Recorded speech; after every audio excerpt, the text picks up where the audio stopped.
नमस्कार सभी भक्तजनों का स्वागत है हमारे थर्सडे वाले जूम सत्संग मीटिंग में। हम लोग भगवत गीता के अनुयायी हैं और भगवत गीता का अध्ययन करते जा रहे हैं।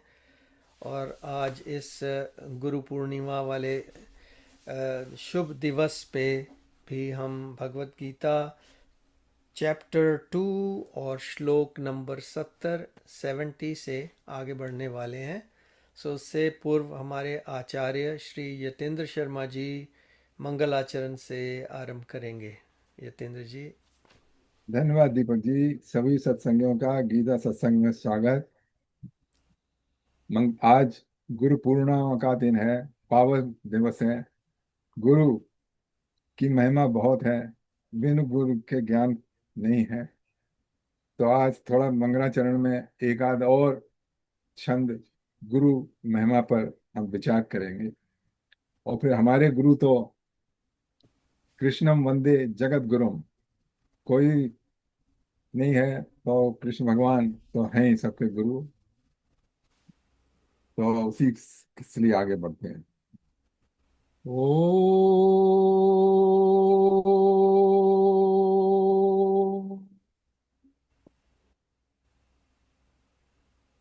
ओ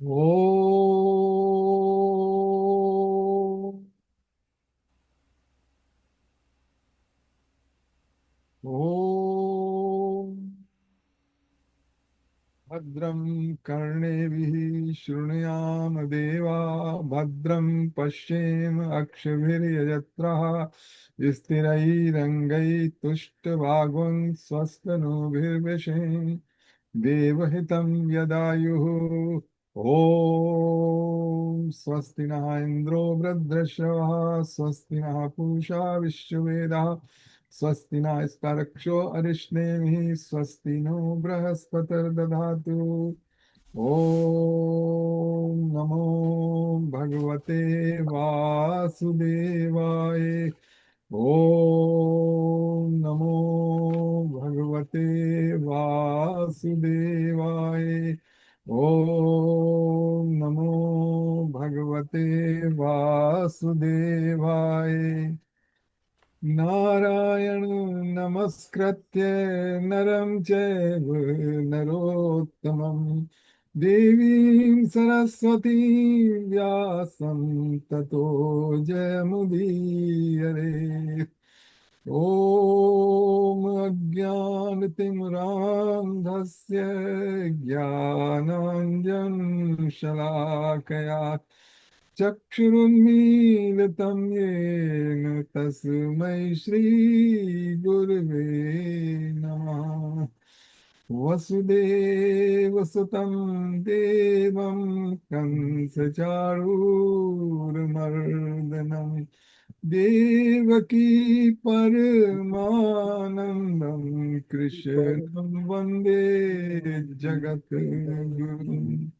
मूकं करोति वाचालं पङ्गुलङ्घयते गिरिं, यत्कृपातमहं वन्दे परमानन्दमाधवम्। ॐ सच्चिदानन्दरूपाय विश्वोत्पत्त्यादि हेतवे, तापत्रये विनाशाय श्रीकृष्णाय वयं नमः। ॐ तप्त काञ्चन गौरांगी, राधे वृंदावनेश्वरी, वृषभानुसुते देवी हरि प्रिये। अब एक गुरु वंदना के लिए एक हम श्लोक कर रहे थे। ॐ अखण्डमण्डलाकारं व्याप्तं येन चराचरं, तत्पदं दर्शितं येन तस्मै श्री गुरुवे नमः। देखिए, इस श्लोक में बताया है गुरु कौन है। गुरु इज नॉट ए पर्सन, कोई व्यक्ति नहीं है। क्योंकि व्यक्ति जो है उसकी व्यक्तित्व खत्म हो जाता है, तो आप व्यक्तित्व को गुरु नहीं बना सकते। तो इसमें बनाया है, इस श्लोक में कहा है, अखंड मंडलाकारम व्याप्तम एन चराचरम which pervades the entire unbroken form of the creation। Creation में कहीं पर भी वो सब जगह व्याप्त है गुरु। तत्पदम दर्शनमेन तस्मै श्री गुरुवे नमः। मैं उस गुरु को, to that beautiful and benevolent guru through whom that stage was revealed to me, salutation। तो यहाँ पर जो महत्ता दी गई है वो हमारे भी, वो सारे में व्याप्त है। जो गुरु है, सदगुरु, वो सब में व्याप्त है। सिर्फ हमारी चेतना में भी वो बैठा हुआ है, लेकिन हमारी चेतना माया से दबी है, इसलिए हम उस गुरु को देख नहीं पाते हैं, हम उस गुरु के संसर्ग में नहीं आ पाते हैं। तो जो बाहर का गुरु जो है, एक्सटर्नल गुरु, जो व्यक्त के रूप में आपको दिखता है, वो इस चैत्य गुरु जो कि सबके भीतर बैठा है, उसको ट्विक कर देता है, और वो फिर उससे जो है वो ज्ञान खुलने लगता है ऑटोमेटिकली। तो अच्छा, एक तो ये हुआ, और फिर वो कृष्ण ही है, वो गुरु जो सबके भीतर बैठे हुए हैं, गुरु रूप में भी, अंतर्यामी रूप में। करना यह है कि हमको उनके संसर्ग में आना है। जो पर्दा माया ने ढाक रखा है, जिससे कि हम माया की तरफ भाग रहे हैं, उसको हटाना है। तो वो गुरु हमारे साथ जो रहस्य हैं वो खोलने लगते हैं। तो जो भी व्यक्ति रूप से गुरु हैं, वो तो खैर हैं ही गुरु, लेकिन वो जो है वो आपके भीतर बैठे गुरु हैं, उसको जगा रहे हैं, उस ज्योति को जगा रहे हैं, जो सबके भीतर बैठी हुई है, और उसी से काम बनता है। अच्छा, तो अब हम आगे करते हैं। अब दीपक जी। ओके। ओम सहना भवतु सहना भुनक्तु सह वीर्यं करवावहे तेजस्विनावधीतमस्तु मा विद्विषावहे। ओम शांति शांति शांति। हरि ओम। ॐ त्र्यम्बकं यजामहे सुगन्धिं पुष्टिवर्धनम् उर्वारुकमिव बन्धनान् मृत्योर्मुक्षीयमामृतात्। ॐ त्र्यम्बकं यजामहे सुगन्धिं पुष्टिवर्धनम् उर्वारुकमिव बन्धनान् मृत्योर्मुक्षीयमामृतात्। ॐ त्र्यम्बकं यजामहे सुगन्धिं पुष्टिवर्धनम् उर्वारुकमिव बन्धनान् मृत्योर्मुक्षीयमामृतात्। ॐ भूर्भुवस्वः तत्सवितुर्वरेण्यं भर्गो देवस्य धीमहि धियो यो नः प्रचोदयात्। ॐ भूर्भुवस्वः तत्सवितुर्वरेण्यं भर्गो देवस्य धीमहि धियो यो नः प्रचोदयात्। ॐ भूर्भुवस्वः तत्सवितुर्वरेण्यं भर्गो देवस्य धीमहि धियो यो नः प्रचोदयात्।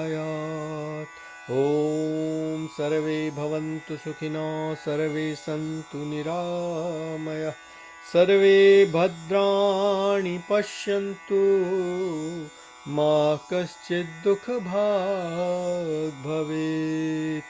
ॐ शान्ति शान्ति शान्तिः। हरि ओम।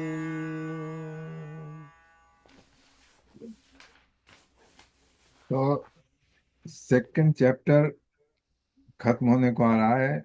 इसका अंत, 3-4 श्लोक और बचे हैं। तो सेकंड चैप्टर में देखिए, इस शुरुआत हुई थी इसकी आरंभ हुआ था कृष्ण अर्जुन के विषाद से। अर्जुन बहुत ही दुखी था, उसको सूझ नहीं रहा था क्या करे। तब उसका अपने कर्तव्य करने में उसको बहुत परेशानी हो रही थी, और वो बहुत शोक संताप से आकुल था कि देखो लड़ाई होने जा रही है, इसमें बहुत सारे योद्धा मरेंगे, अपना जीवन खोएंगे, और मेरे इसमें सगे संबंधी हैं, वो भी मारे जाएंगे, तो मैं कैसे करूं। तो कृष्ण भगवान ने उसका शोक संताप दूर करने के लिए उसको पहले कुछ श्लोकों में जो एक जीव आत्मा है उसका क्या अस्तित्व होता है, क्या उसका रियल रूप है, ये बताया। और ये बताया कि जो आत्म तत्व है वो नहीं समाप्त होता है, कंटिन्यूटी बनी रहती है।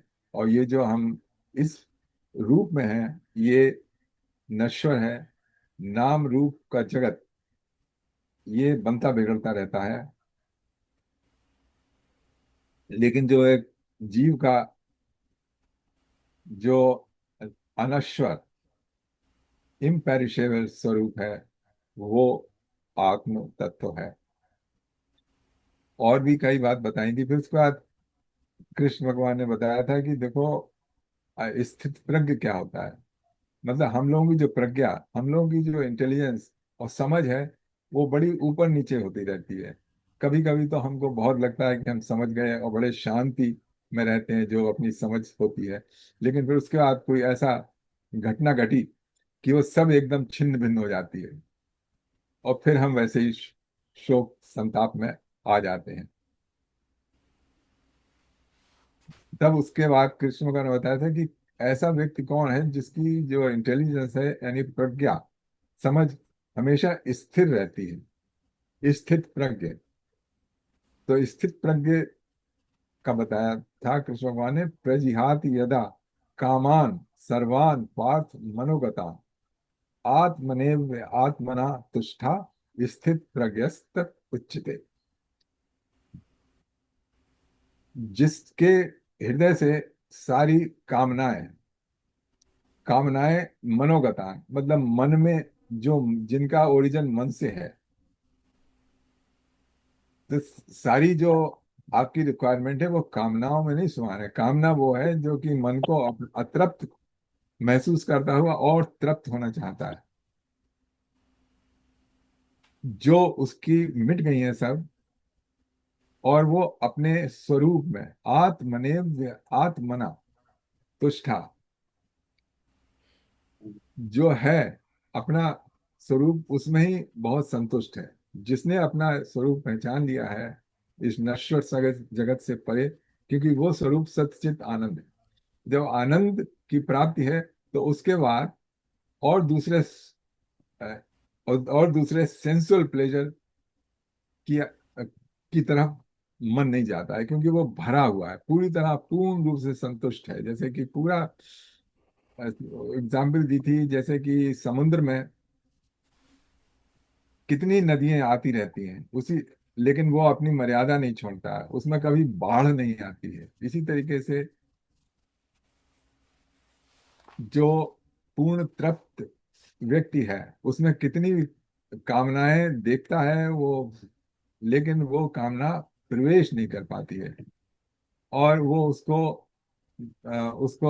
हिला नहीं सकती। मतलब वो कामना के वशीभूत होके कोई काम नहीं करेगा। तो यहाँ तक बता दिया था। आप देखिए आगे आ रहे हैं।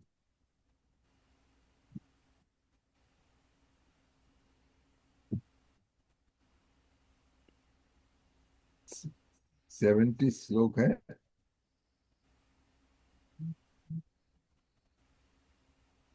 आपूर्यमाणमचलप्रतिष्ठम् समुद्रमाप प्रविशन्ति यद्वत्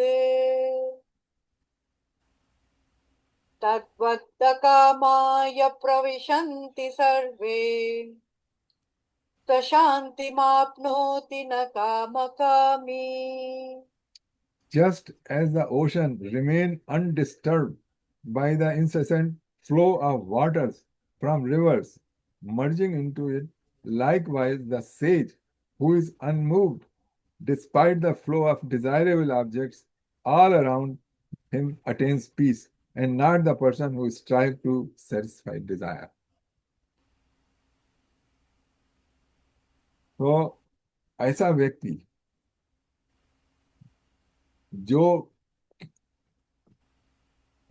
जो इसी तरह से पूर्ण तृप्त है, पूर्ण आप काम है, उसको डिजायर नहीं हिला सकती, जैसे कि एक समुद्र को इतनी नदियां उसके भीतर आती हैं नहीं कर सकती।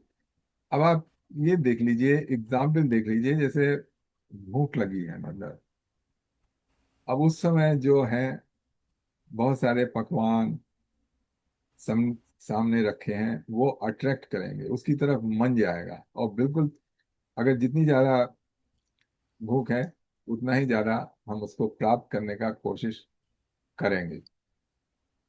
लेकिन अगर पेट भरा हुआ है खूब अच्छी तरीके से, तब उनकी तरफ कोई ध्यान नहीं जाएगा। अच्छा खैर, ये तो बहुत बहुत क्या कहते हैं, रफ एग्जाम्पल है खाने की। लेकिन मन ऐसा नहीं है। मन में बहुत सारी कामनाएं भरी रहती हैं, और वो उसी व्यक्ति की उसी व्यक्ति को बाहर की कामनाएं नहीं सता सकती हैं। वो ऑलरेडी परिपूर्ण हो आनंद में किसी कारण, और वो कारण ये है भग, भगवान के प्रति सामीप्य है, अपना स्वरूप में स्थित। ये सब जो है, ये बाहरी वासनाओं को नहीं पास फटकने देते हैं, क्योंकि पानी उसी तरफ बहेगा जहां ढलाव होगा। तो ये जो हमारा अपूर्ण मन है, वो इसी तरीके से ढलान की तरफ है, उसमें कामना आके भर जाएंगी। लेकिन अगर आप उस लेवल से ऊपर हैं ऑलरेडी, तो वो पानी जो है ऊपर ऊपर नहीं जाता है कभी। तो इसी तरीके से इसको एग्जाम्पल देके बताया है।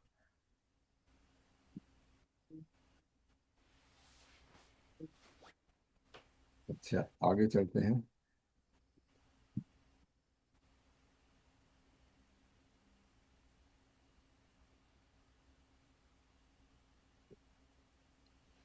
विहाय कामान्यः सर्वान् पुमांश्चरति निःस्पृहः निर्ममो निरहङ्कारः स शान्तिमधिगच्छति।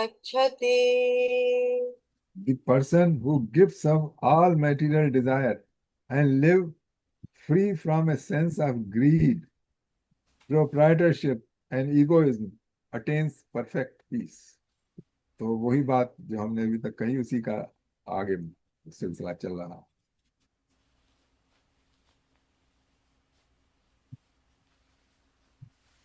आखिरी श्लोक देखिए।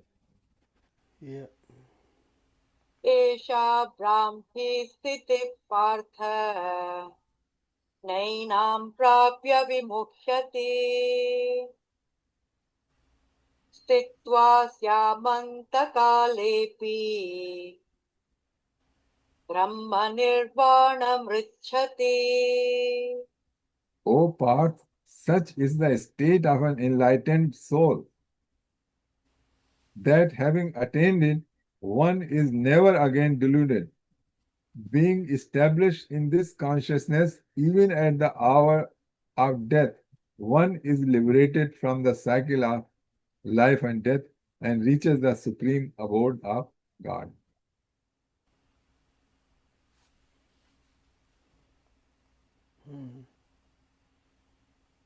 तो ये स्थिति जब प्राप्त हो गई, जिसमें कोई कामना नहीं है, जिसमें अपने स्वरूप का ज्ञान है पूर्णता, बिना किसी संशय के, और भगवान के प्रति समर्पण है, तो उसके बाद ऐसा व्यक्ति जो है कभी डिल्यूट नहीं होता है, कभी उसको गलत फहमी नहीं होती है। और इस तक पहुंच के, in this conscious even at the hour of death, अगर सारे जीवन प्रयत्न किया है लेकिन ये बात समझ में नहीं बैठी है, लेकिन अगर अंत समय में ये बात समझ में बैठ जाए, जो कृष्ण भगवान ने इतनी बताने की कोशिश की थी, तो even at the hour of death one is liberated from the cycle of life and reaches the supreme abode of God. तो उसको ब्रह्म निर्वाण, मतलब उसको निर्वाण यानी मुक्ति प्राप्त हो जाती है। ऐसे तो प्रयत्न ये करना चाहिए कि ये जो ज्ञान देने की कोशिश की है वो हमको, वो बैठ जाए हमारी समझ में। और अगर कृष्ण भगवान कह रहे हैं कि अगर मान लो नहीं बैठे, even at the time of death भी ये पल्ले पड़ जाए, तब भी मुक्ति संभव हो। Yeah, तो ये सेकंड चैप्टर yeah. हुआ। और अब इसमें कोई यहाँ तक कोई क्वेश्चन है? देखिए, पिछले 15-20 श्लोक जो है इसमें यही स्थित प्रज्ञ के बारे में बताया, कामनाओं के विषय में बताया है कि कामना जो है वो गिरा देती है। और अगर हम फोर्सफुली अपने सेंसेस को उन कामनाओं से हटा दें, लेकिन फिर भी जो मन में है वो उनकी वासना बनी रहती है और वो फिर ले आती है। तो वो वासना तभी दूर हो सकती है जबकि जिस जो आप कामनाओं से आनंद प्राप्त करना चाहते हैं, आनंद सुख चाहना चाहते हैं, जो कामना पूर्ति से होगा, उससे बड़ा आपके पास ऑलरेडी है।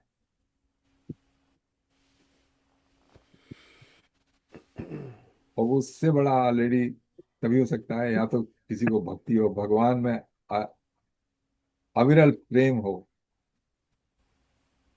या फिर उसको अपने स्वरूप का ज्ञान हो कि मैं, देखो, I am not a body और माइंड नहीं है, ये सारी रिक्वायरमेंट है वो मेरी माइंड में पैदा हो रही है, मेरे लिए जरूरी नहीं, लेकिन ये जो, क्योंकि संसार में तमाम सुनते हैं, देखते हैं, और उनकी तरफ हम समझते हैं कि इनको प्राप्त करके हम अब जितने सुखी हैं उससे ज्यादा सुखी हो जाएंगे। Hmm. तो वो हमेशा, लेकिन जिसको अपना स्वरूप का ज्ञान है, जिसको पता है कि ये मेरी इंद्रियां जो हैं वो कमजोर होने जा रही हैं और इनका एक मैक्सिमम है, मतलब हर एक इंद्रिय है वो up to a stage enjoy कर सकती है, उसके बाद फिर आप उसको और फीड करिए तो उसमें नहीं मजा आएगा। जैसे जैसे जीव है, ठीक है, पहले तो बड़ा अच्छा लगेगा गोलगप्पे और मतलब जो भी चाट पकौड़ी है ना, जो जो कि हमारी जीभ को अच्छी लगती है, लेकिन एक ऐसी स्टेज आएगी फिर उसके बाद फिर आप नहीं कर पाएंगे, और उसके वही हो जाएगी कि अब इससे छुट्टी पाए किसी तरीके से। और भी कोई देख लीजिए, मतलब आप कितना, जैसे जैसे ठीक है, आप म्यूजिक में गए तो म्यूजिक को कितनी देर, आप आफ्टर उसके बाद फिर आपकी घर जाने की तबीयत होगी। Yeah. तो ये है साहब, तो इसको समझने की। और उसमें बताया था अपूर्ण मानव अचलम प्रतिष्ठा, जो ऑलरेडी पूर्ण है। और पूर्ण जो है वो हम फिर से बताते हैं, जो हमारा जो स्वरूप छिपा हुआ है वो पूर्ण है।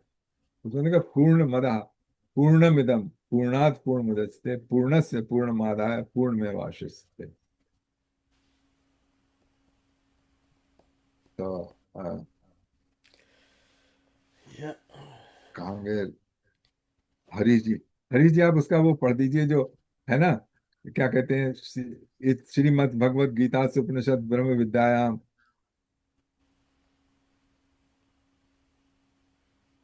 द्वितीयो अध्याय है। आप म्यूट हैं। अनम्यूट कर लीजिए हरीश जी।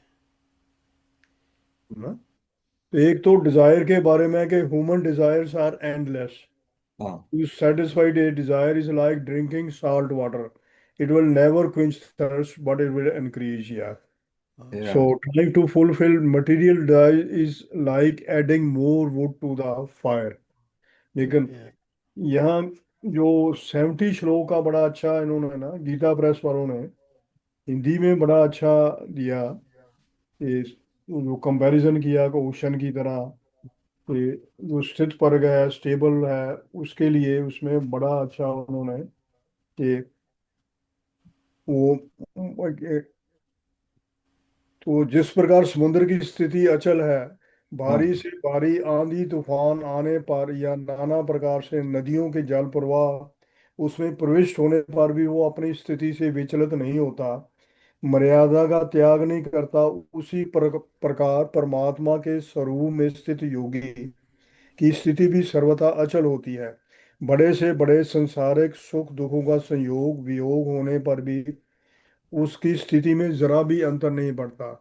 वह सच्चिदानंद परमात्मा में नित्य निरंतर अटल और एक रस स्थित रहता है। ये 70 का बड़ा अच्छा एक्सप्लेन किया है हाँ इन्होंने, बहुत। गीता प्रेस कोर का, हिंदी में है ये। तो एक हमारे महात्मा जी ने, मैंने सुना था डिजायर के बारे में, एक वो श्लोक अक्सर कहा करते थे कि कौसर भी खिंचाए तो नीयत नहीं भरती। कौसर कहते समुद्र के दरिया को। हाँ अब से दरिया वो है जिसका साहिल नहीं होता, जिसका कोई किनारा, there is no limit of desire. कौसर भी खिंचाए तो नीयत नहीं भरती। अब से दरिया वो है जिसका साहिल नहीं होता। तो there is no limit of desire, endless desire है, यू कांट फुलफिल इट। एक का फुलफिल करें, next will create immediately, next next. So immediately I think we should not have no desire, या इसका ही है ये। या हाँ, सरोज जी ने पिछले हफ्ते कहा था कि अब डिजायर तो अब रही हाँ नहीं। जी। हाँ जी, रही क्या नहीं। बोला आपने? नहीं, आपने कहा था ना कि अब वो तो ऑटोमेटिकली और डिजायर खत्म हो गई। हाँ, वो एज के हिसाब से तो वही चलती है, मेरे ख्याल में तो यही हो रहा है। हाँ, लेकिन अभी भी तो डिजायर है ना कि आप कहीं और अच्छी जगह, मतलब नहीं। नहीं, आप कहती ना कि होम, रिटायरमेंट हो जहाँ पे सारी कन्वीनियंट हो, सेफ्टी हो। हाँ, वो डिजायर नहीं है, वो तो नीड हो गई। हाँ अच्छा अच्छा। वो डिजायर नहीं है। या बिकॉज रहना तो है ही ना, हाँ जब तक कहीं बॉडी तो है रहना है ना, तो कहीं तो उसके रहना लिए है, वो तो। प्रॉपर अरेंजमेंट करना ही हाँ या पड़ेगा। वो तो नीड हो गई, वो डिजायर नहीं है। या तो या ये तो मतलब ये जो है ना, हम लोग की ओल्ड एज में आके डिजायर कम हो जाती है, तो वो हम उसमें हमारा कोई वो नहीं है, क्या कहते हैं, श्रेय। या नहीं, ये प्रकृति ने कर दिया। तो एक्चुअली, या एक्चुअली ऑटोमेटिकली हो रहा है। हाँ, हो रही दैट है। इज या दैट इज पर केयर वो भी फॉर। सब, वो भी सभी में नहीं कह सकते आप। हाँ, सब में नहीं कह हाँ ये सकते भी। हैं, कई अभी भी उतने ही उत्तेजित हैं। उतने ही उत्तेजित हैं या। या या ओल्ड एम, ओल्ड होम, या इसमें nursing home, that's only care for the living body, या फिजिकल या body. That's there right, must be that's not a someone, desire. There must be someone. तो या सेकंड चैप्टर अब समाप्त की ओर ले चले, हो गया ना? हो गया जी, हो गया पूरा। अच्छा, ओके। अब खत्म ओम करना। तत्सदित श्रीमद् भगवद गीता उपनिषत्सु ब्रह्म विद्यायाम योग शास्त्रे श्री कृष्ण अर्जुन संवादे सांख्य योगो नाम द्वितीयोऽध्याय। ओम तत्सदित, ओम तत्सदित, ओम तत्सत इति। जय श्री कृष्ण। Yes. जय श्री कृष्ण। या और ये द्वितीय अध्याय का एक विशेषता इसमें ये है, और भी बड़ी मेरे लिए तो एक एक तो इसका जो 71st श्लोक था, अभी हमने किया ना, विहाय कामान यह सर्वान, वो वाला श्लोक मुझे जब मैं मैगजीन शुरू किए थे मैंने, हाँ शांति संदेश 1992 में, तो शास्त्री जी को, सुरेंद्र शास्त्री जी को मैंने पूछा कि भी ठीक है मैं कर कर लूँ, अभी कई लोग कह रहे हैं कि आप कुछ लिखिए कुछ करिए, तो मेरा भी मन है, थोड़ी सी मेरी प्रैक्टिस भी हो जाएगी। तब मेरे पास हिंदी सॉफ्टवेयर भी नया नया था, तो मैं उसको भी प्रयोग करना चाह रहा था। तो उन्होंने कहा कि आप ये वाला श्लोक एकदम मैगजीन के पहले पेज के ऊपर हाँ उद्धृत कीजिए इसको, और फिर बाकी का फिर उससे नीचे सारा उसका मटेरियल डालिए। तो वो हम करने लग गए, और यतेंद्र जी भी आर्टिकल लिख के दे रहे थे, और वो मैंने डाले, और बहुत से लोगों ने डाला। मेरे एक अच्छे लेखक फ्रेंड से ब्रह्म स्वरूप मैत्रेय, हाँ, वो भी लिख के देते थे, और भी कईयों के बहुत इधर उधर से आर्टिकल डालते थे। 1994 तक वो मैगज़ीन चला। तो काफ़ी लोगों ने पढ़ा। ज़्यादा बड़ा नहीं था, ऐसे 8 पन्नों का हो गया, 8 pages. So that's one memory of this adhyay, and the other one for me is sometimes people called me to say something at the funeral of their friend or relative, you know.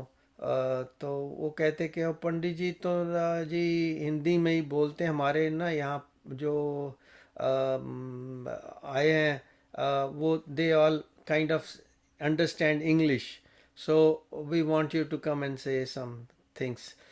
सो वहाँ पर अब मुझे क्या बोलना था, मुझे तो जितना मैंने पढ़ा था भगवत गीता में, उसके इसके संदर्भ में मुझे भगवत गीता के चैप्टर 2 का श्लोक नंबर 16 से लेके श्लोक नंबर 30 तक वो ठीक लगा कि ये समराइज करता है कि आत्मा क्या है, ये अमर है, दिस एंड दैट। तो उनको थोड़ी सी शांति होगी कि अरे भाई कहीं नहीं गया हमारा बंदा, ठीक है, वो आत्मा कहीं ख़त्म नहीं होने वाली। तो वो मैं थोड़ा सा पढ़ता था, समझाता था इंग्लिश में। तो that's another one of my memories. And इसके अलावा बहुत से अपने जो वक्ता हैं जो उस पे ऐसे ओकेजन पे वो 12th अध्याय का पूरा पठन करते हैं। पंडित लोग तो वही करते हैं 12वें अध्याय का। So these are the things that remind me of Bhagavad Gita's contexts in my life. So आपके जीवन में भी ऐसे बहुत से होंगे एग्जाम्पल भगवत गीता से रिलेटेड। हाँ, या मेरे को तो एक बात नहीं भूल रही है जो कि मैं भुलाना चाहती हूँ। वो जो मैग्नेटिक वाली बात की थी सुरेंद्र जी ने, हाँ जी। वो मैंने पहले भी आपको मेंशन किया था कि it's bothering me, I don't know how to get out of it. कौन सी मैग्नेटिक वाली? और उन्होंने बोला था ना कि जब आखिर में आदमी खत्म हो जाता है तो जो है आत्मा है जो भी है ऊपर जाती है, तो वो तब तक जन्म नहीं लेती है जब तक वो मैग्नेट की तरह घूमती रहती है ऊपर, जब तक कि उसको अट्रैक्टिव जगह जहां उसको चाहिए वहां मिलनी, उनकी उसकी वासना के हिसाब से मिलनी चाहिए। वो मैग्नेट की तरह ऊपर घूमती है। मैग्नेट की तरह वो देखिए, वो तो जस्ट वो जो एग्जांपल है। चीज है ना, it's really bothersome because we never believe that is a magnet, इस घूमती रहती है ऊपर। देखिए, जब ये तो पता है री इनकारनेशन में टाइम लगता है हाँ। अपने कर्मों के हिसाब से, पर ये नहीं मालूम था कि ये ऊपर घूमती है और तब तक ये जन्म नहीं लेगी जब तक कि इसको मैग्नेट की तरह ये अट्रैक्टिव नहीं होगी किसी की तरफ। चलिए यतेंद्र जी कुछ बताने लगे हैं इसके ना, बारे देखिए ऐसा है, ये जो काम है ना, जब शरीर छोड़ने के बाद वो सारा का सारा काम प्रकृति करती है कि आपके ऊपर, आपका अपना वो कुछ नहीं है। सिर्फ आपके पास जो वासनाएं हैं, जो कारण शरीर में, उसे कारण शरीर कहते हैं, लेकिन वो फोर्स ऑफ दो, क्या कहते हैं, आपकी डिजायर्स, आपकी डीप रूटेड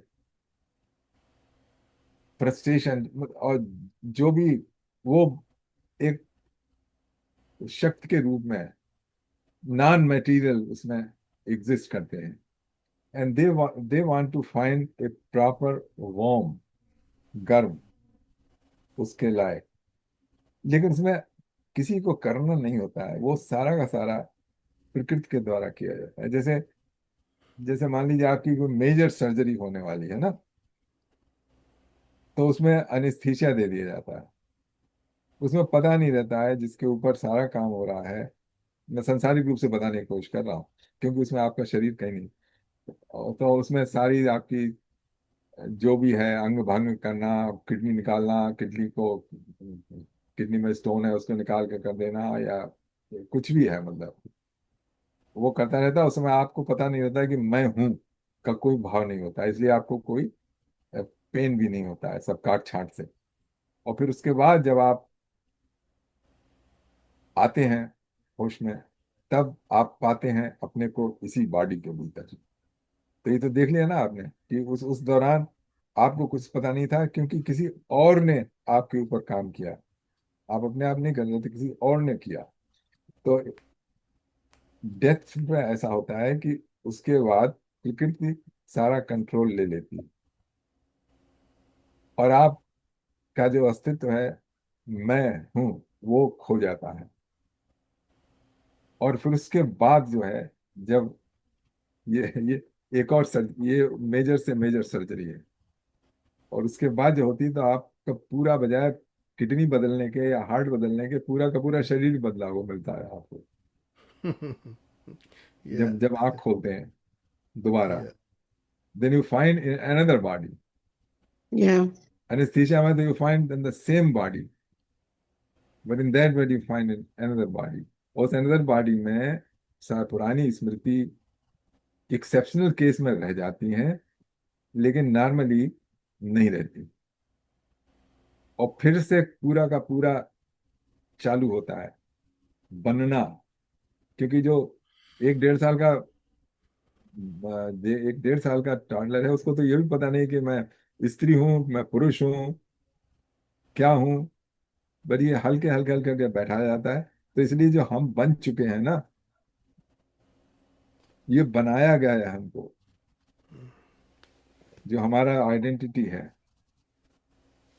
हाँ, ये ये तो समझ आ गया। आपने जो एग्जांपल दिया है कि सर्जरी के बाद उसी बॉडी में आ जाते हैं और हाँ, उसके बाद दूसरी बॉडी में चले जाते हैं। That make sense. तभी इसीलिए जो अंत समय में ईशोपनिषद पे का जो श्लोक बताया जाता है, अग्ने न, मुझे सुपथा। अभी उसमें वो प्रार्थना करता है कि मेरा ले चलो मुझे ठीक से, अग्निदेव मुझको ठीक से ले चलो, बिना किसी प्रॉब्लम के। अग्नि नयन या सुपथा या ये उसमें ऋग्वेद का, उसमें ये राजी कुछ कह रहे हैं। राज जी, हाँ बताइए। मैं ये कहना चाह रहा हूँ दीपक जी कि अ, जो अंतराल का समय है जो जन्मों के बीच में है, तो न तो मुझे इस समय पता है कि मैं जब पिछले जन्म से आया तो बीच में क्या हुआ, हाँ, और न मुझे अब पता। ऐसा लगता है मुझे तो पता नहीं है कि क्या होगा अंतराल में, तो उसके विषय में चिंता क्यों करना। हाँ, कुछ नहीं की चिंता अगर करो। ये मान लीजिए आप कि अ, ये निद्रा के समान है, तो निद्रा के जो गहरी निद्रा होती है उसमें मुझे तो कुछ पता नहीं है क्या होता है। जब हाँ, आंख खुलती है तो खुल जाती है, बंद हो जाती है तो बंद हो जाती है। ठीक है। तो यदि इसकी तुलना उससे करें और वैसे ही है, तो उसके बारे में चिंता क्या करनी। हाँ, कुछ नहीं करना है। उसमें सिर्फ ये करना है कि अपने कर्म सुधारने हैं। बस जब तक यहाँ पे है, और अपनी वासनाएं सारी जितनी मिटा सकते हैं, उन सबको उन सबको इलिमिनेट करें, इरेज करें। ये अब वो चीज समझ आ गई है क्योंकि I was in a 4 hour surgery. I didn't know I am going to come back in that body और not, because I don't know what happened to me. So I could have gone and then another body maybe, but I came back in this body. So I still don't know what they did 4 hours. या आपको ना, आपको time का भान है कि कितना No, time कुछ क्या, नहीं कितना। पता। हाँ, तो मेरे को कुछ याद नहीं है उन्होंने क्या किया क्या नहीं किया। अब ये देखिए, या अच्छा, एक एक और बात मैं कहना कहना चाहता हूँ हाँ, कि जैसे कुछ लोग हैं हाँ, वो उसको कहते हैं रिग्रेशन एनालिसिस, यानी आपको पिछले जन्म का ले जाते हैं, ठीक है। हाँ अच्छा, तो अगर आप उस क्रिया में भी अंतराल का कोई स्पष्टीकरण नहीं आता है, जो जब वो आपको पिछले जन्म या पिछले जन्मों में चले जाते हैं आप, तो उस प्रोसेस में भी जो स्मृतियां होती हैं वो पिछले जन्म की होती हैं। अंतराल का तो किसी कोई पता ही नहीं नहीं है। हाँ, अंतराल का किसी को नहीं पता है, जैसे होता है ना। लेकिन अंतराल में आप रहते हैं, जैसे नींद, जैसे डीप स्लीप में रहते हैं ना, उसमें डीप स्लीप, वेकिंग स्टेट और ड्रीम स्टेट में कोई रहता है। हाँ, और मैंने दीपक चोपड़ा का एक देखा था, तो उसमें उन्होंने इस तरह से इसको एक्सप्लेन किया, जो स्मृति का पार्ट है। वो कह रहे हैं कि जैसे हमारा लिवर है, शायद उन्होंने लिवर के लिए कहा था, और अंगों के लिए भी। लिवर में बोले कि 5 दिन में चेंज हो जाता है सब सेल, ठीक है। अच्छा, और जैसे खाल है तो 1 महीने में। अच्छा, लेकिन जो सेल्स का फंक्शन है उस अंग का बदलने पर भी जो सेकंड क्रॉप आती है, उसे पता होता है कि उसे क्या करना है। अच्छा। कर्म के हिसाब से उसे पता होता है। हाँ ऐसे ही डीएनए चेंज होता रहता है, रिफ्रेश होता रहता है, पूरी बॉडी रिफ्रेश होती रहती है। तो अगर ये पुनर्जन्म का एक तरह से मॉडल की तरह से समझ सकते हैं हम, कि जो मेमोरी है सेल की वो पास ऑन होती रहती है, हम्म यद्यप मटेरियल चेंज हो गया। Yeah, that's a good example.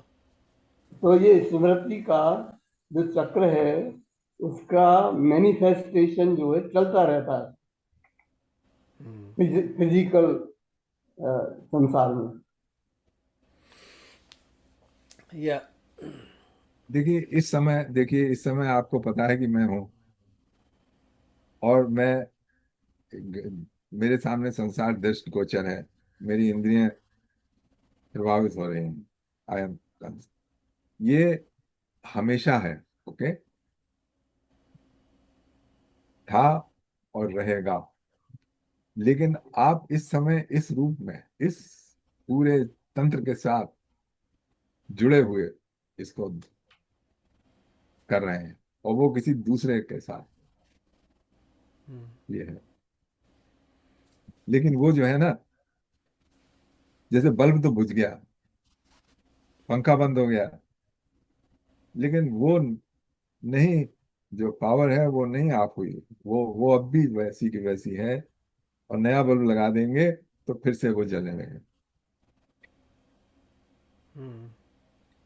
ये है।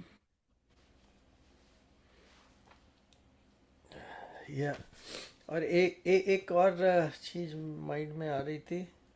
अम, एक उसका मैं सुन रहा था कि जो हमारी वाणी होती है, लाइक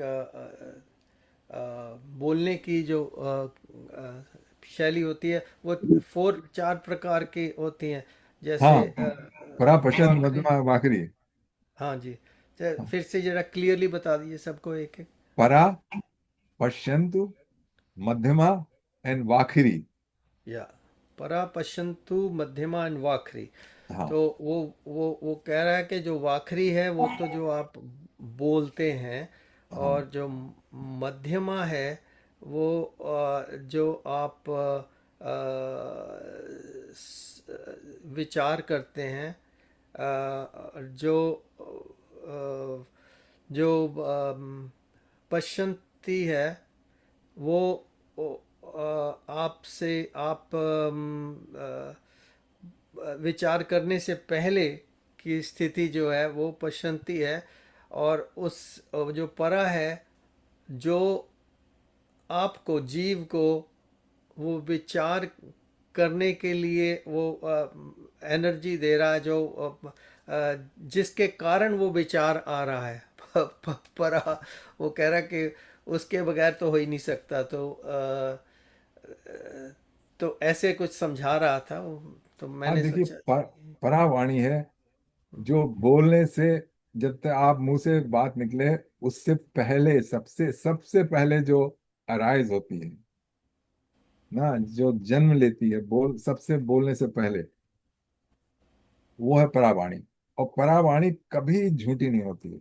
कोई भी हम्म। परावाणी झूठ नहीं बोल सकता। हम्म। अच्छा, फिर उसके बाद वो ऊपर जाती है। अच्छा, इसमें विचार आता है कि मैं जो ये जो वाणी है बोलने जा रहा हूं, मैं क्या बोलूंगा। अच्छा, और उसके और ऊपर जाती है तो उसको और मॉडिफाई करती है, और फिर जो निकलती है वो मुंह से जो निकलती है वो आखिरी वाणी होती है। जैसे सपोज कर लीजिए कि आपके सामने कोई व्यक्ति आया, आप बिल्कुल नहीं लाइक करते हैं उसको ना, तो वो उसको देख के परावाणी निकलेगी, कहाँ आ गया ये, मैं। अच्छा, वो झूठ कभी नहीं निकलेगी। हाँ। अच्छा, फिर उसके बाद आप कहेंगे, देखो आप सोचेंगे देखो शिष्टाचार है, मतलब आ गए तो आ गए, मतलब मुझे कुछ कहना है। तो वो फिर आखिरी वाणी निकलेगी कि आइए आप, अच्छा हुआ आ गए, मिलके बहुत खुशी हुई। तो बाखरी वाणी तो आपकी ही वाणी है, लेकिन बाखरी वाणी बिल्कुल झूठ बोल रही है, लेकिन या, परावाणी ने सत्य बोला, या, जो सबसे पहले निकली थी। या। अब और ये जो तो विचार हैं और जो वाणी है, ये जब आकाश तत्व में जाते हैं तो कभी नष्ट नहीं होते। सो हाँ in a way they these are the part of the bundle of the jiva that moves on after leaving this body, and then kind of directed into another body. सो वही विचार लेके वही, बिकॉज इसीलिए भगवान कहते हैं ना, जैसा विचार करोगे लास्ट ब्रेथ पर, तो हाँ। That will decide your future birth और फ्यूचर एग्जिस्टेंस जहाँ भी होगा। तो अगले चैप्टर में, जैसे सेवन्थ चैप्टर में, थोड़ा और एक्सप्लेन किया है कि जीव क्या है, जीव का स्वरूप क्या है। हम्म। अच्छा, फिर 15वें चैप्टर में फिर और ज्यादा एक्सप्लेन किया है कि इसमें अक्षर क्या है, अक्षर क्या है, मतलब अस्तित्व में कौन चीज परमानेंट रहती है और कौन सी चीज बिल्कुल टेम्परेरी है। और फिर उसके बाद बताया है कि जो अक्षर है वो भी एक उसका पार्ट है, जो उससे भी ज्यादा अक्षर है। या। तो जरा समझने वाली बात है। अच्छा देखो, ठीक है। मैं बता रहा था वो जो श्लोक है ना, जो अंत अंत समय में या। रिकमेंड किया जाता है, हाँ जी। आपका फेवरेट श्लोक है।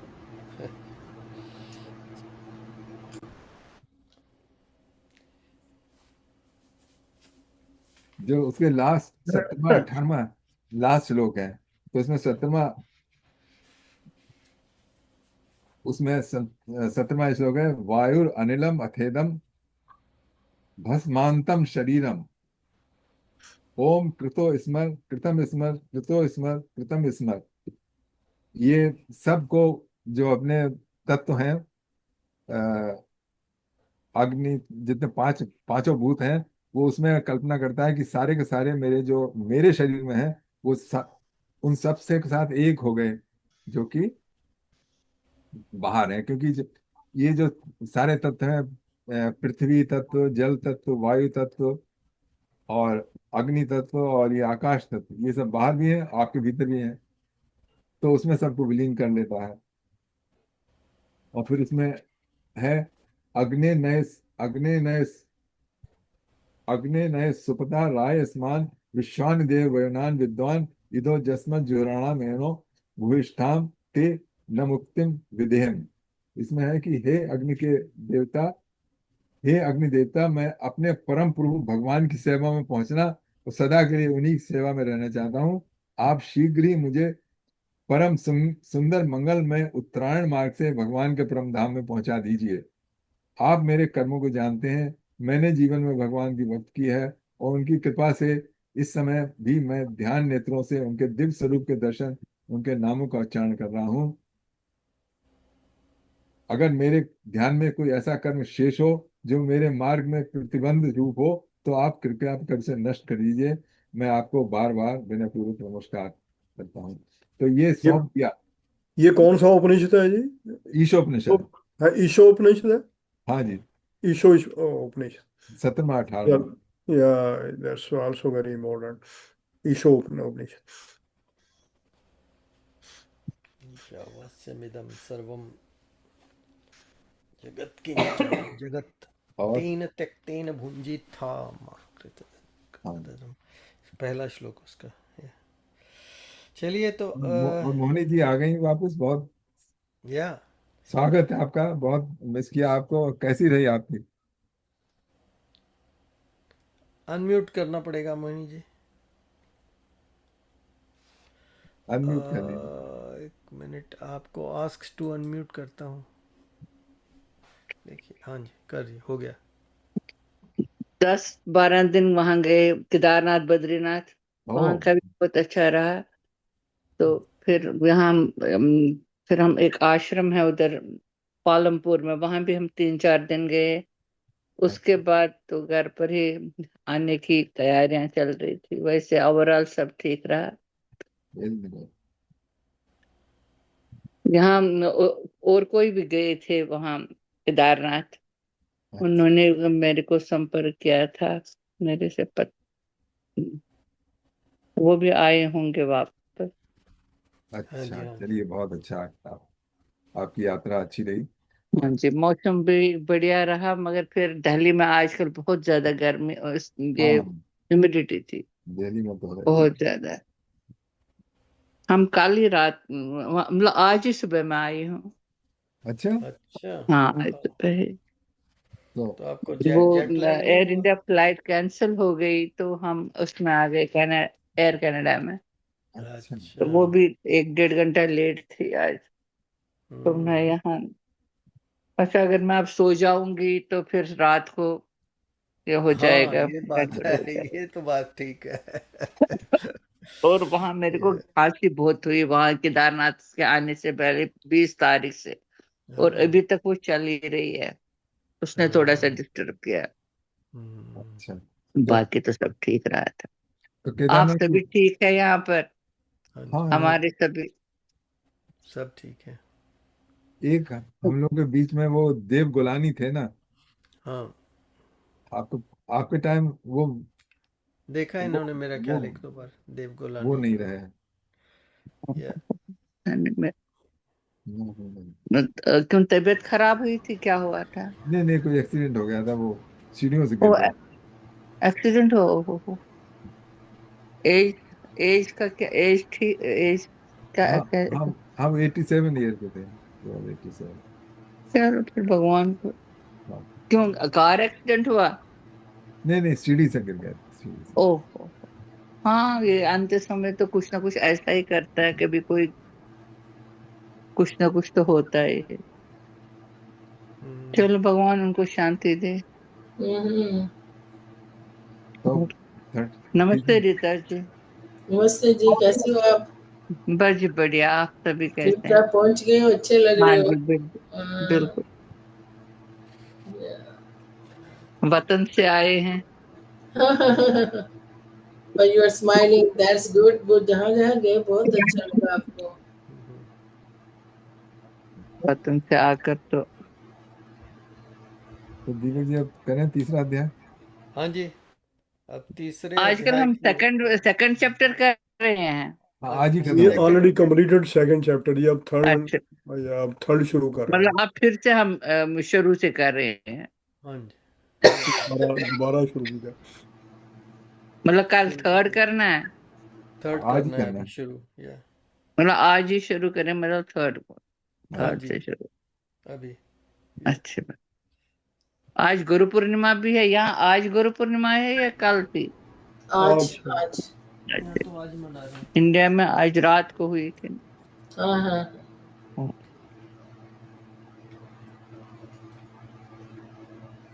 इंडिया में तो कल अर्थक्वेक आया था। नमस्ते जी। आपने, हाँ, आपको पता चला कि नहीं? आप तो फ्लाइट में होंगे में भी। क्या पता चला? अर्थक्वेक आया था ना कल इंडिया में, अच्छा, गुड़गांव नहीं मुझे पता गुड़गांव नहीं, में नहीं मुझे गुड़गांव पता में और नहीं, दिल्ली में। हाँ नहीं मुझे बिल्कुल। नहीं। मैं तो 12 वैसे हमारी 10:50 की फ्लाइट थी, मगर फिर वो 11:50 पर 12 बजे वहां से निकले। रात को आया होगा। शाम को मगर बारिश कल बहुत ज्यादा थी वहां, बहुत पहले ज्यादा बारिश बारिश।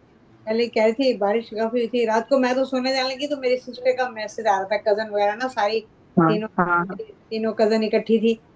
घर आने लगी तो वो कहती थोड़ी देर बैठ जाओ। तो एकदम वो सोफे पे बैठी तो एकदम उसका सोफा जोर से हिला। दीदी क्यों? हाँ। बबली तूने फील किया? वो कहती हाँ मैंने देखा, तेरा दरवाजा भी खड़क रहा था। तो वो कॉन्डो में रहते हैं अब, उसी फ्लोर में रहती है जो भी है। तो कहती है फिर उसके बाद तो इतनी बारिश हो रही थी तो वो दोनों मेरी अच्छा, ये सिस्टर तो दिन को अर्थ को दिन को आया था या रात को? शाम को, शाम के करीब में ख्याल। अच्छा, शाम को। क्योंकि मैं जब घर से निकली, मैं घर से निकली 5 बजे। उस वक्त 6 बजे उस वक्त बारिश बहुत ज्यादा हुई थी, बहुत यस, ज्यादा, मगर उस आई वक्त थिंक उसके हमने बाद ही नोट आया है, नहीं किया। उसके बाद ही आया है या। नोट नहीं किया। जब मेरी सिस्टर मुझे ड्रॉप करने आई तो मैं 12 बजे फ्लाइट में बैठ गई, वो अभी रास्ते में ही थी। अच्छा। कहाँ? मतलब उषा काफी कहाँ पे था? दिल्ली में? हाँ जी, गुड़गांव में। गुड़गांव में? मुझे तो गुड़गांव के पता है, मेरी सिस्टर्स वगैरह मेरी सब फैमिली लोग वहीं पे रहते हैं। तो ओके, तो ओके। चलिए, हाँ, तो चले फिर चैप्टर चलते हैं। 3 की तरफ बढ़ते हैं। हाँ, तो देखिए, आ,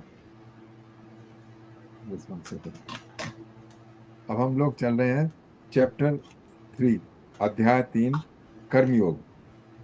तो अब तक तो देखा आपने, उसको कृष्ण भगवान ने जीव का स्वरूप समझाने की कोशिश की, और फिर एंड में कामना के बारे में बताया कि कामना तृप्त नहीं होती है, और स्थित प्रज्ञ जो है वो उसके अपने आत्म स्वरूप में सुखी रहता है। आत्मनेव आत्मना तुष्टा। अच्छा, अब सवाल ये होता है कि जो आत्मनेव आत्मना तुष्टा, अपने अपने आप में ही आप खुश हैं, सेल्फ कंटेंटेड, तो फिर कर्म का क्या होगा? ये तो संसार है, इसमें तमाम चीजें करनी पड़ी हैं, पूरा कर्म क्षेत्र है। तो क्या हम सब छोड़ छाड़ के बैठ जाएं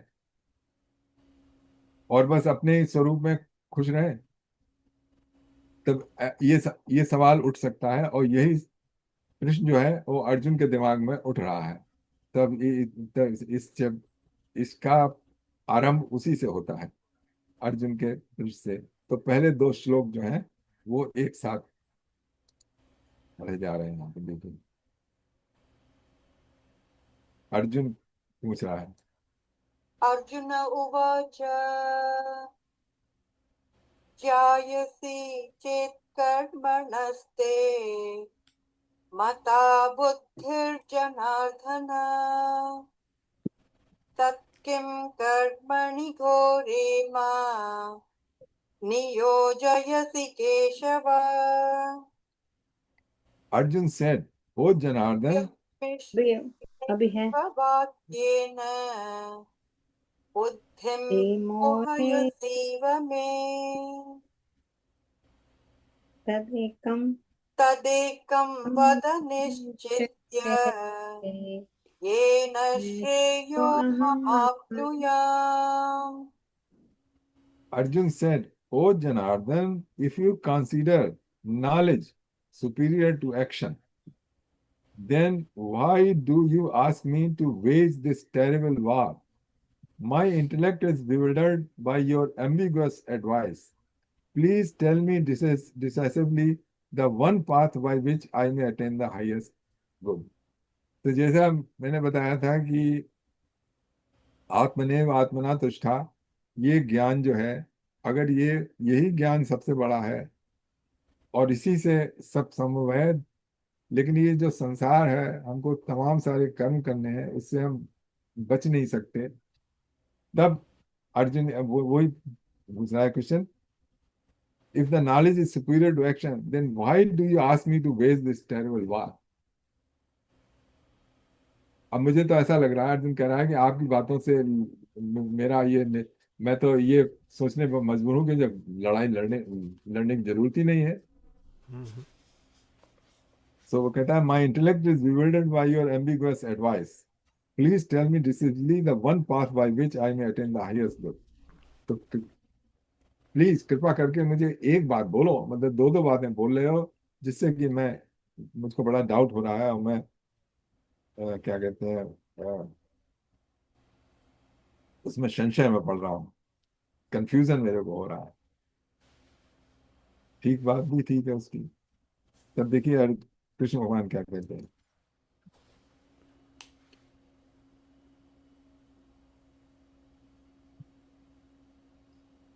श्रीभगवानुवाच लोकेऽस्मिन् द्विविधा निष्ठा पुरा प्रोक्ता मया नघ ज्ञानयोगेन साङ्ख्यानां कर्मयोगेन योगिनाम्। The Lord said, O sinless one, the two paths leading to the entire enlightenment were previously explained by me. The path of knowledge for those inclined toward contemplation and the path of work for those inclined towards action. तो दोनों मार्ग हैं, एक तो ज्ञान मार्ग और दूसरा कर्म मार्ग। तो ज्ञान का मार्ग उनके लिए है जिनका टेम्परामेंट इस तरीके का है कि जहां पे एक्शन की जरूरत नहीं है। और ये जो दूसरा है पाथ कर्म का, वो उन लोगों के लिए है जो कि एक्शन ओरिएंटेड है। तो as a warrior Arjun is action oriented, मतलब उसको युद्ध करना है, उसका कर्तव्य है। और दूसरी ओर जो कि एक सेज है, साधु, तो उसका काम लड़ना नहीं है। वो अगर पहले वाले मार्ग पर जाए, कंटेम्पलेशन ज्ञान मार्ग पर, उसके लिए वो ठीक है, लेकिन जिसको कर्म करने हैं उसके लिए पाथ ऑफ एक्शन है। तो अब हम अपने में देख सकते हैं कि एक अवस्था ऐसी होती है हमारी जबकि हमको कर्म करने होते हैं। ये गृहस्थ आश्रम में कर्म प्रधान है। जैसे जीवन के 4 लक्ष्य बताए गए हैं ना, धर्म अर्थ काम मोक्ष। मतलब धर्म तो सारा चलता रहता है, लेकिन अर्थ मीन्स मेटीरियल वेल्थ भी हमको अर्न करनी पड़ती है। काम, धर्म अर्थ काम, और न्याय पूर्वक और धर्म पूर्वक जो मेटीरियल एंजॉयमेंट है वो भी करने होते हैं। तो वो जो टाइम है वो एक्शन का होता है, मतलब कर्म का होता है, जब युवावस्था का समय। तो इसका ये मतलब है कि दोनों पाथ हैं, लेकिन एक पाथ उसके लिए है जो कि कर्म प्रधान है, जिनका रुझान कर्म की तरफ है, और दूसरा वो है जो कंटेम्पलेशन और ज्ञान मार्ग की ओर है। लेकिन दोनों ही हैं, वो उनके द्वारा इनलाइटनमेंट पाया जा सकता है।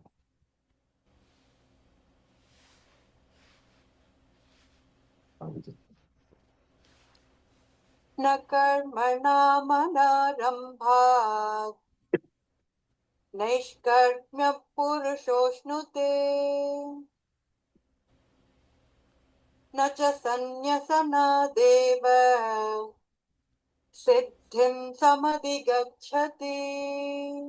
One cannot achieve freedom from karmic reaction by merely abstaining from work, nor can one attain perfection of knowledge by mere physical renunciation. तो जो कर्म बंधन है वो ना काम करो, मतलब डोंट टेक एनी एक्शन, इससे नहीं बाबा, इससे कर्म बंधन जो है, इसके बावजूद भी कर्म बंधन में फंसते हैं। और दूसरी ओर वो बता रहे हैं one cannot attain perfection of knowledge, पूर्ण ज्ञान नहीं हो सकता है बाय फिजिकल रियलाइजेशन। ऊपरी तौर से ऊपरी तौर से संन्यास ले लिया, ऊपरी तौर से सब छोड़ छाड़ दिया, लेकिन इससे वो नहीं मिल जाएगा, पूरी की पूरी ज्ञान नहीं प्राप्त हो जाएगा, ये सब ऊपरी ऊपरी तरीके से छोड़ने से।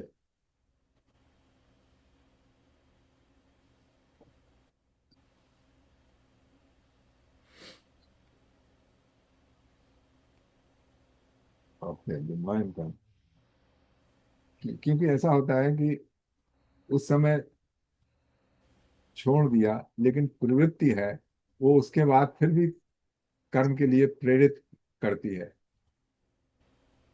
कृष्ण भगवान ने कहा था अर्जुन से कि तू लड़ेगा, चाहे कुछ भी कर, लेकिन ये जो you will and up fighting anyways, क्योंकि तुम्हारी प्रवृत्ति being a warrior is like that. तो कहते हैं in the first line Shri Krishna says that mere abstinence from work does not result in a state of freedom from karmic reaction. The mind continues to engage in fruitive thoughts, and since mental work is also a form of karma, अगर आप काम ना करें लेकिन सोचते रहें उसके बारे में, तब भी वो एक तरीके से कर्म हो ही गया।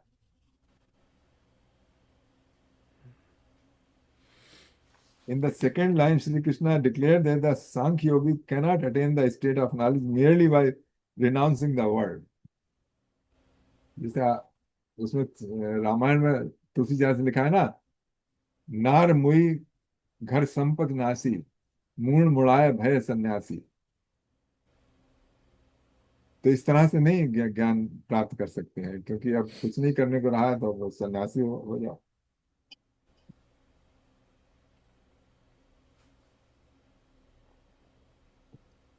न कर्मणामनारम्भात् नैष्कर्म्य पुरुषोऽश्नुते ये तो हो गया।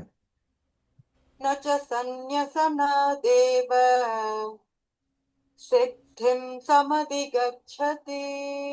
ये हो गया था, वो अगला पांचवा करते हैं। कर्मेंद्रियाणि न हि कश्चित् क्षणमपि जातु तिष्ठत्य कर्मकृत् कार्यते ह्यवशः कर्म सर्वप्रकृतिजैर्गुणैः। There is no one who can remain without action even for a moment. Indeed, all beings are compelled to act by their qualities born of material nature, the three gunas. Compelled, so ये qualities inbuilt ही है। हाँ,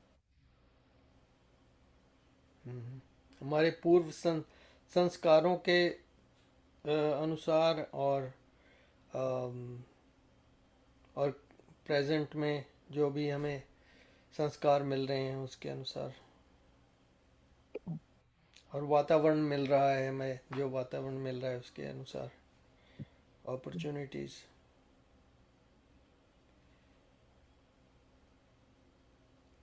mostly पूर्व संस्कारों के अनुसार because अगर वातावरण मिल भी जाए और कोई अपॉर्चुनिटी भी मिल जाए किसी और गुण में, उसमें काम करने के लिए, वन ऑफ द ब्राह्मण, क्षत्रिय, वैश्य, शूद्र, उनमें से किसी में भी काम करने के लिए अपॉर्चुनिटी मिल जाए, और बंदे की क्वालिटी इनहेरेंटली डिफरेंट हो, तो वो काम सारा वो गलत सलत ही करेगा। हाँ, मिसलीड करेगा दूसरों को।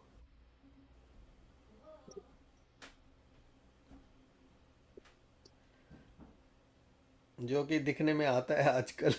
इतने इतने बड़े बड़े दम्भी लोग अपने आप को बहुत उच्च के कोटि के वो उसमें ब्राह्मणिक उसमें श्रेणी में केंद्रित करके कार्यरत होते हैं, पर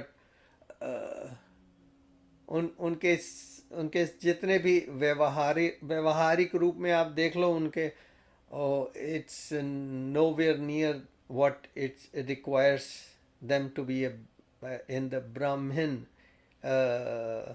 class.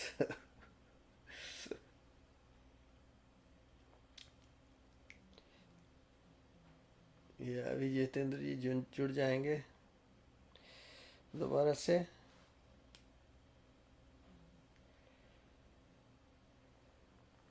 Yeah, that's the thing, that we are compelled, all beings are compelled to act by their qualities born of material nature, the three gunas, sattva, rajas and tamas.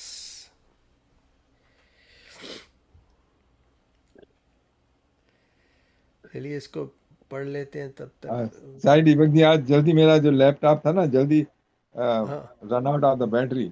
मेरे ख्याल से डिफिकल्ट सब्जेक्ट है, इसलिए तो difficult तो subject. तो no 4:30 one तक अब आप कर दीजिएगा। 4:30 तक I don't have the text. अच्छा चलिए, तो इसमें अभी बता रहे हैं कमेंट्री में थोड़ा सा। Some people think that action refers only to professional work and not to daily activities such as eating, drinking, sleeping, walking, thinking. So when they renounce their profession, they think they are not performing actions. But Sri Krishna considers all activities performed by the body, mind, and tongue as actions. Hence, he tells Arjun that complete inactivity is impossible even for a moment. If we simply sit down, it is an activity. If we lie down, that is also an activity. If we fall asleep, the mind is still engaged in dreaming. Even in deep sleep, the heart and other bodily organs are functioning. Thus, Sri Krishna declares that for human beings, inactivity is an impossible state to reach, since the body mind intellect mechanism is compelled by its own makeup of the three gunas sattva, rajas, and tamas to perform work in the world. The Srimad Bhagavatam contains a similar verse which translates into nobody can remain inactive for even a moment. Everyone is forced to act by their modes of nature. देखिए, इसमें एक बात है, इसमें जो बता रहे हैं ना कि जो आपकी बॉडी के पार्ट्स काम करते रहते हैं ना, वो कर्म में नहीं शुमार होते हैं। ओके, हाँ they are not considered as karma. कर्म फल देने वाला कर्म वही होता है जो आप एक्शन लेते हैं, जिसमें माइंड आपका इन्वॉल्व होता है, जिसमें यस आपका कुछ इंटेंट होता है। इसमें कोई अगर एग्जैक्टली कोई काम करें और जिसमें आपकी कोई इंटेंट नहीं है, अपना स्वार्थ नहीं है, तो वो भी अकर्म में आता है। यस एग्जैक्टली हाँ या बिकॉज वो आगे आएगा ना समझाने के लिए कि कर्म क्या है, अकर्म क्या है और विकर्म क्या है। हाँ। तो वो नेक्स्ट तो आएगा। उसके लिए ये फाउंडेशन बन गई है। so where we are, yeah, so अगला वाला श्लोक नंबर 6 of chapter 3. कर्मेन्द्रियाणि संयम्य य आस्ते मनसा स्मरन् इन्द्रियार्थान् विमूढात्मा मिथ्याचार स उच्यते। यही मैं कह रहा था पहले। Those who restrain the external organs of action while continuing to dwell on sense objects in the mind certainly delude themselves and are to be called hypocrites.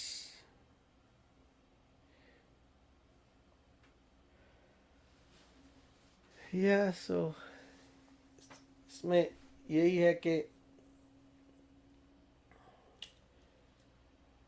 we should not kind of fool ourselves uh, that uh, we are giving up this, we are giving up that, and then that means we are in a renounced mode. But अगर सन्यासी भी हों तब भी कपड़े तो पहन लिए सन्यासी के, मगर अभी अगर उनका मन इधर उधर भाग रहा है चीज़ों के पीछे और सभी आकांक्षाओं के पीछे, तो फिर वो सन्यास नहीं होगा असल में। तो वही बता रहे हैं कि भी try and understand this properly. Number 7, यस्त्विन्द्रियाणि मनसा नियम्यारभतेऽर्जुन कर्मेन्द्रियै कर्मयोगम् असक्तः स विशिष्यते। Translation: But those karma yogis who control their knowledge senses with the mind,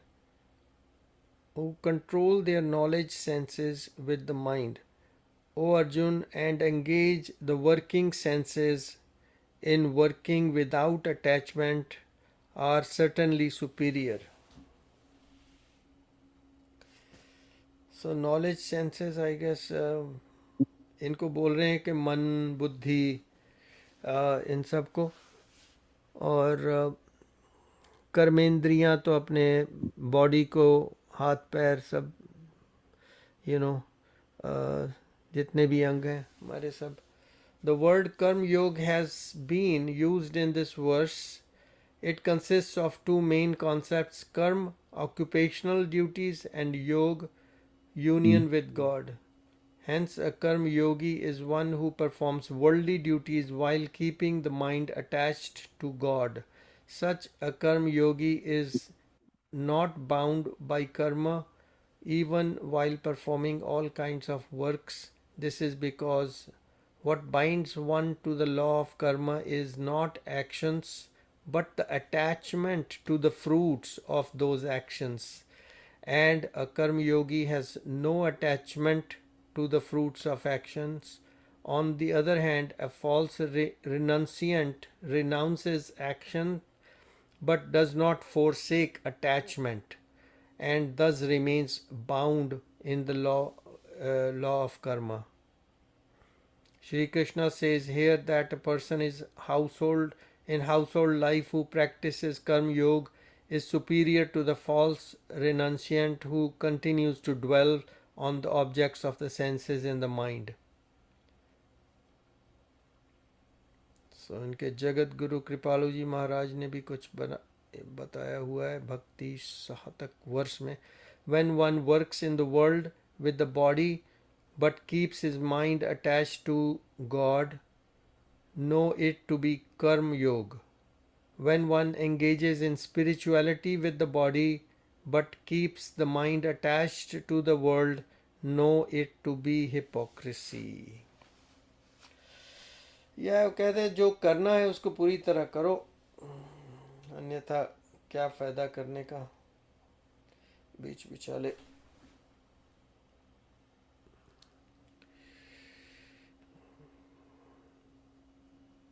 चलिए 8वां कर लेते हैं, and then we will give it. नियतं कुरु कर्म त्वं कर्मज्यायो ह्यकर्मणः शरीरयात्रापि च ते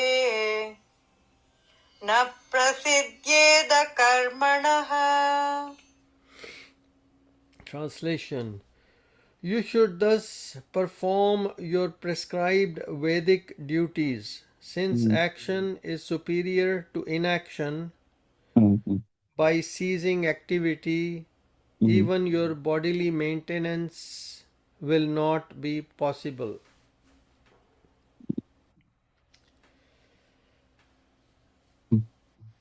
So until the mind and intellect reach a state where they are absorbed in God consciousness, physical work performed in an attitude of duty is very beneficial for one's internal purification. Hence, the Vedas prescribe duties for humans to help them discipline their mind and senses. In fact, laziness is described as one of the biggest pitfalls on the spiritual path.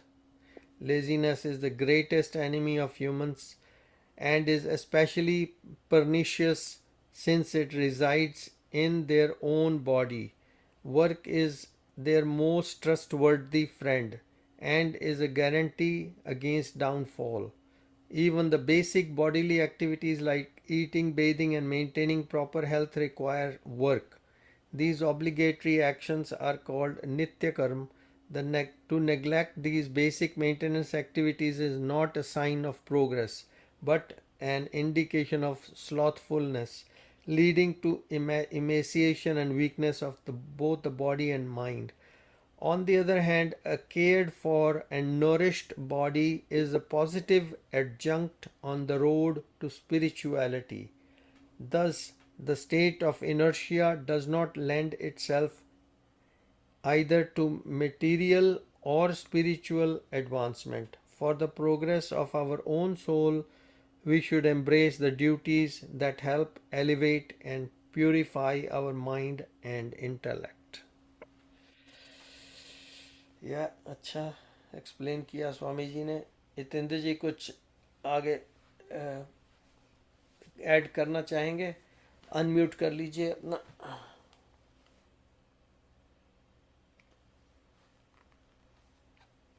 हाँ जी, हाँ हो गया, फिर चला गया। हाँ जी, अब मेरे ख्याल से 4:30 होने जा रहा है, तो या अगले हफ्ते चालू रखेंगे। ठीक है जी। तो अब हम 8th तक हमने कर लिया, 3rd चैप्टर अप टू श्लोक नंबर 8। तो उससे आगे बढ़ेंगे नेक्स्ट वीक। अभी हम थोड़ा भजन कर लेते हैं और भगवत गीता के प्रसंग को अभी यहीं पर विराम देते हैं। भजन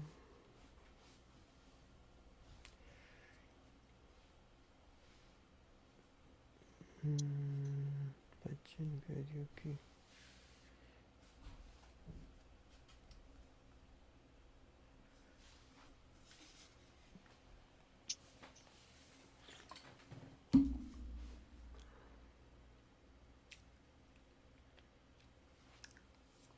चलिए आज ये ओम नमः शिवाय कर लेते हैं।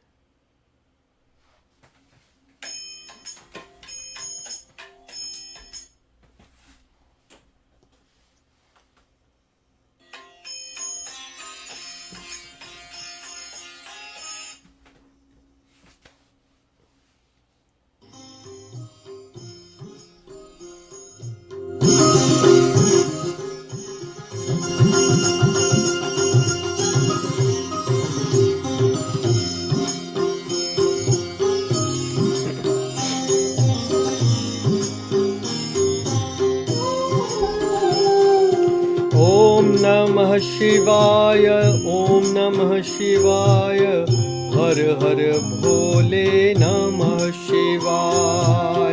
ओम नमः शिवाय, ओम नमः शिवाय, हर हर भोले नमः शिवाय।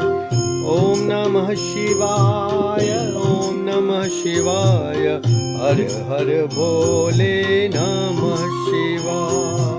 ओम नमः शिवाय, ओम नमः शिवाय, हर हर भोले नमः शिवाय। रामेश्वराय शिव रामेश्वराय, हर हर भोले नमः शिवाय। रामेश्वराय शिव रामेश्वराय, हर हर भोले नमः शिवाय। रामेश्वराय शिव रामेश्वराय, हर हर भोले नमः शिवाय। रामेश्वराय शिव रामेश्वराय, हर हर भोले नमः शिवाय। ओम नमः शिवाय, ओम नमः शिवाय, हर हर भोले नमः शिवाय। ओम नमः शिवाय, ओम नमः शिवाय, हर हर भोले नमः शिवाय। ओम नमः शिवाय, ओम नमः शिवाय, हर हर भोले नमः शिवाय। ओम नमः शिवाय, ओम नमः शिवाय, हर हर भोले नमः शिवाय। गंगाधराय शिव गंगाधराय, हर हर भोले नमः शिवाय। गंगाधराय शिव गंगाधराय, हर हर भोले नमः शिवाय। गंगाधराय शिव गंगाधराय, हर हर भोले नमः शिवाय।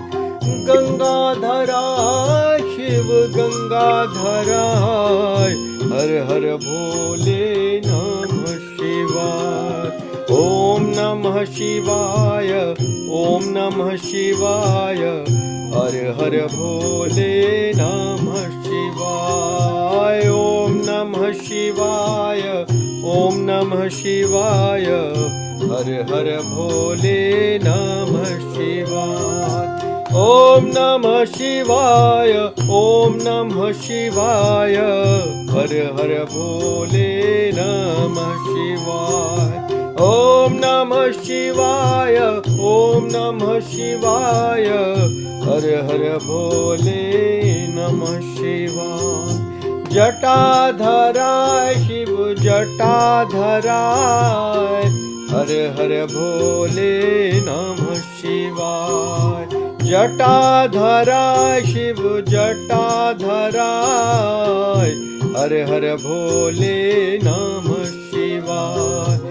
जटाधराय शिव जटाधराय, हर हर भोले नमः शिवाय। जटाधराय शिव जटाधराय, हर हर भोले नमः शिवाय। ओम नमः शिवाय, ओम नमः शिवाय, हर हर भोले नमः। ओम नमः शिवाय, ओम नमः शिवाय, हर हर भोले नमः शिवाय। ओम नमः शिवाय, ओम नमः शिवाय, हर हर भोले नमः शिवाय। ओम नमः शिवाय, ओम नमः शिवाय, हर हर भोले नमः शिवाय। सोमेश्वराय शिव सोमेश्वराय, हर हर भोले नमः शिवाय। सोमेश्वराय शिव सोमेश्वराय, हर हर भोले नमः शिवाय। सोमेश्वराय शिव सोमेश्वराय, हर हर भोले नमः शिवाय। सोमेश्वराय शिव सोमेश्वराय, हर हर भोले नमः शिवाय। ओम नमः शिवाय, ओम नमः शिवाय, हर हर भोले नमः शिवाय। ओम नमः शिवाय, ओम नमः शिवाय, हर हर भोले नमः शिवाय। ओम नमः शिवाय, ओम नमः शिवाय, हर हर भोले नमः शिवाय। ओम नमः शिवाय, ओम नमः शिवाय, हर हर भोले नमः शिवाय। विश्वेश्वराय शिव विश्वेश्वराय, हर हर भोले नमः विश्वेश्वराय शिव विश्वेश्वराय हर हर भोले नमः शिवाय विश्वेश्वराय शिव विश्वेश्वराय हर हर भोले नमः शिवाय विश्वेश्वराय शिव विश्वेश्वराय हर हर भोले नमः शिवाय ओम नमः शिवाय ओम नमः शिवाय हर हर भोले नमः शिवाय ओम नमः शिवाय ओम नमः शिवाय हर हर भोले नमः शिवाय ओम नमः शिवाय ओम नमः शिवाय हर हर भोले नमः शिवाय ओम नमः शिवाय ओम नमः शिवाय हर हर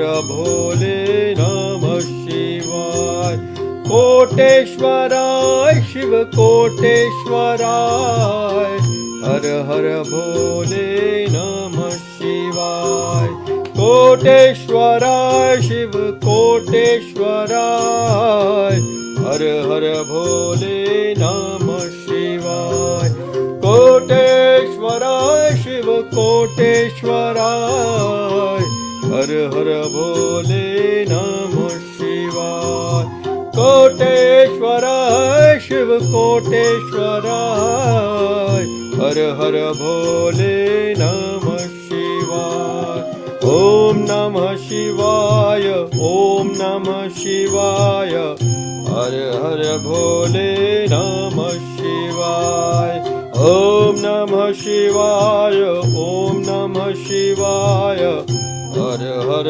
भोले नमः शिवाय ओम नमः शिवाय ओम नमः शिवाय हर हर भोले नमः शिवाय ओम नमः शिवाय ओम नमः शिवाय हर हर भोले नमः शिवाय भोले नमः शिवाय हर हर भोले नमः शिवाय हर हर भोले नमः शिवाय हर हर भोले नमः शिवाय हर हर भोले नमः शिवाय हर हर भोले नमः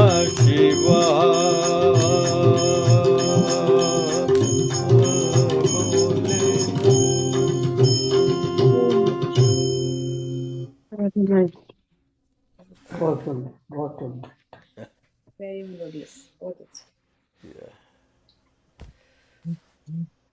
चलिए कोई आप कोई सुनाएंगे कोई भजन कि मेडिटेशन की ओर बढ़ना है। राज जी ने 440 पिछले हफ्ते और सुनाया था, बहुत अच्छा, एक दफे और सुना दीजिए। कौन सा? हाँ आप नहीं सुना रहे? नहीं, मैं कह रहा हूँ आपने बड़ा अच्छा सुनाया था एक, वैसा ही कुछ और एक और सुना दीजिए। ओके, कुछ सेकंड दीजिए तो फिर दीपक जी एक और कर सकते हैं। अच्छा,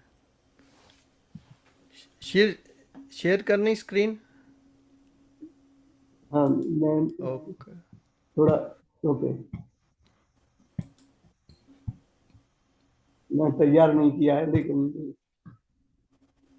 ओके, ओके, हाँ, okay you can share it. Share करता हूँ।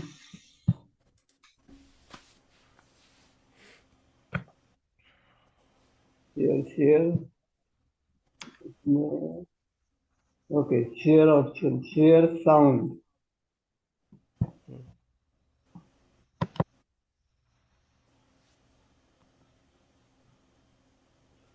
शेयर,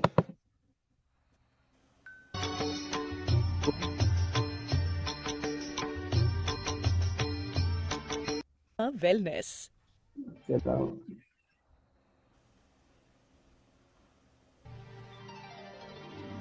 सुनाई दे रहा है कुछ? आवाज तो आई थी पहले। अच्छा, चलाइए चलाइए तो पता लगेगा। ओके। ये आ गया 2 आंखें 12 हाथ में। या चलिए ठीक है। ठीक है, आ रही है आवाज? आ हाँ रही है। थोड़ी सी और कर सकते हैं बट ज़्यादा मत करना। अच्छा, थोड़ी सी है। बस ठीक है। मेरी आवाज आ रही है? अभी आएगी। अभी आप ऑन करिए। ये आ रही है, आप एक बोल रहे हैं ना जो सारेगामा आ रही है। कारवां वेलनेस। ठीक है।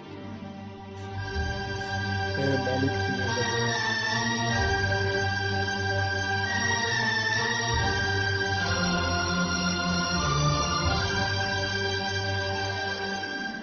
ऐ मालिक तेरे बंदे हम,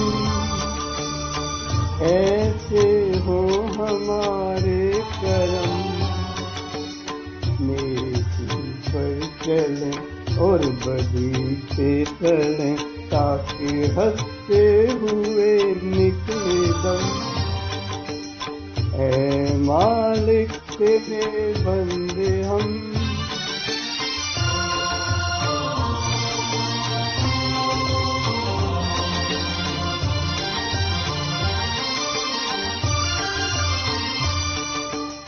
ये अंधेरा घना छा रहा, तेरा इंसान घबरा रहा, हो रहा बेखबर, कुछ न आता नजर, उसका सूरज छुपा जा रहा है, तेरी रोशनी में जो दम, तो हमावत को कर दे पूनम, नेकी पर चले और सही से चले, ताकि हंसते हुए निकले दम। ऐ मालिक तेरे बंदे हम।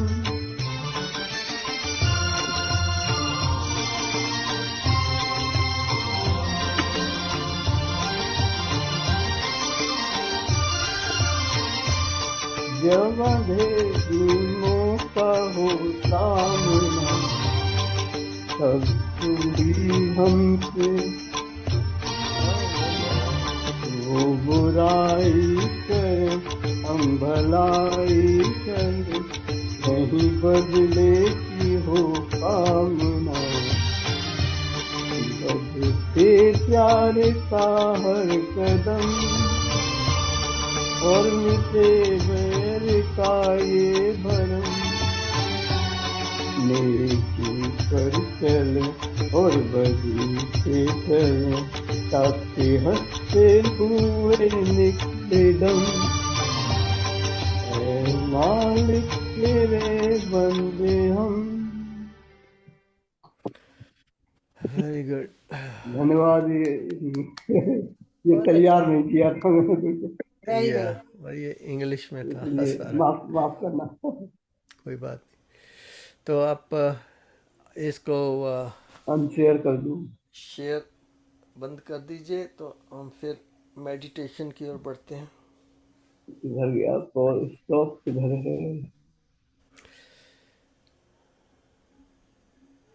मेरे ख्याल ऊपर होता है शेयर स्टॉप हाँ, वाला। ओके, दिख गया दिख गया। हो गया।